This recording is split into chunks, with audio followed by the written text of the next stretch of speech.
Welcome to the wild, wacky world of Netlinked Weekly. Netlinked Weekly? I needed more W's and I couldn't make it work. So anyway, what's hot, awesome deals, tips, and news, and we're changing up the format of the show a little bit to make it even more dense and even more action-packed. So, this is the long weekend sale event till May 22nd. I actually had no idea it was a long weekend until just now. So, all right, long weekend. So you pack your GoPro and your TV and your laptop and all that good stuff and your dog and take it with you and go somewhere sunny with your, well, the GoPro I understand, but I don't know if you'd take a TV to the beach, but maybe you would. The first 3 deals this week are on NCIX US. So these are for US customers. There are Nexus 7 16 gig refurbished tablets for $149 with free shipping. Holy crap. Radeon HD 7850 for $139 after a mail-in rebate from XFX. Can't go wrong with XFX. It's got a nice shroud on the Ghost cooler. Ghost is for quiet. Okay. Next up, we've got an AMD A8 3850. These actually don't really get discounted that deeply all that often. And if you guys don't know what an APU is from AMD, we've done videos on this channel in the past. Check it out. If you're building a computer without a dedicated graphics card, I would pretty much recommend you go with an APU if you want to run any kind of games. They run significantly faster in mainstream titles at sort of low resolution, I mean it's onboard graphics still, than the competing Intel solution. If you're going to get a dedicated graphics card, the story changes and becomes more complicated.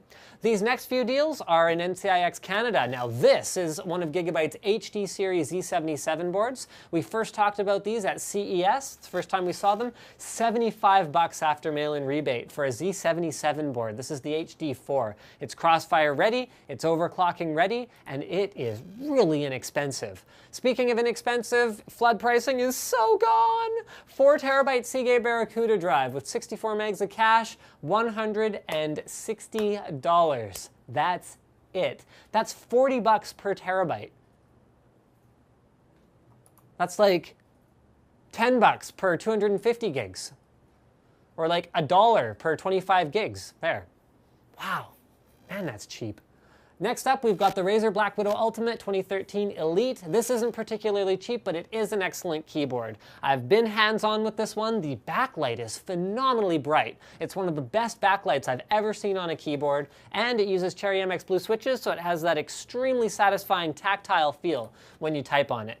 Now, more news items than usual. There's a Markham warehouse sale. So in Ontario, in Markham, there will be a warehouse sale on May 25th from 9:30 a.m. to 5 p.m. These warehouse sales, I've done videos about them before. There's been other videos about them before. They are crazy. A lot of the time they are like, 10, 20, 30, 40% below cost to move out these open box items. So if you want to get the best deals, you'll probably have to line up. Be aware of that, but they're crazy.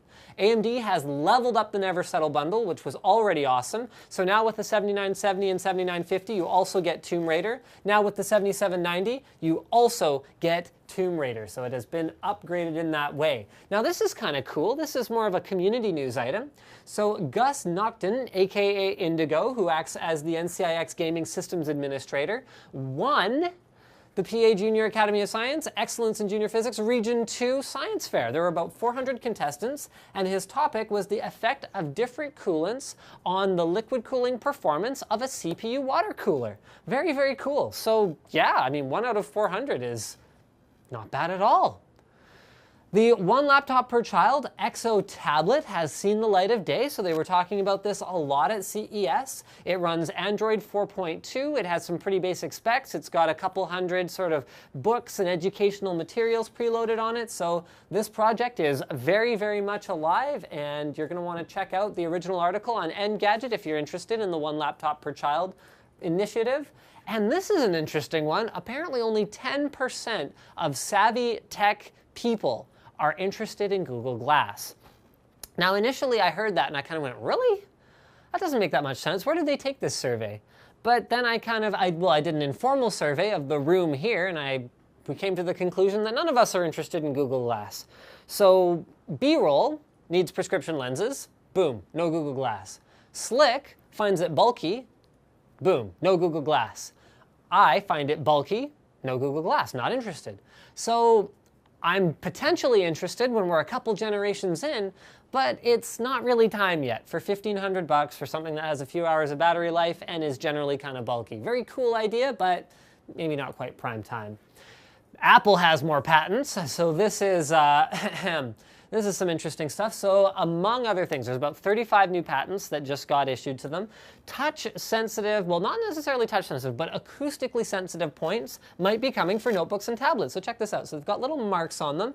So you might be able to, scratch your tablet to tickle it. Maybe it'll laugh like a tickle me. Actually, that's probably not what they're going to do. But you'll be able to tap certain points and it'll be able to listen and respond in an appropriate way. So maybe that'll be volume control. Maybe it won't even be touch sensitive. You'll just go boop, boop, boop, boop, boop, and it'll know that you want to increase the volume. Maybe they'll do, I don't know, all kinds of things. Maybe a tablet, you won't actually have to take the casing off of it. You can just scratch it and it reads your voicemail. I don't know, whatever functionality they build into it. Very, very cool, because Apple's not about adding more buttons to things, but more ways to use gestures and touch and now sound.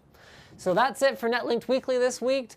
Don't forget to subscribe for more videos like this from your favorite e-tailer, ncix.com.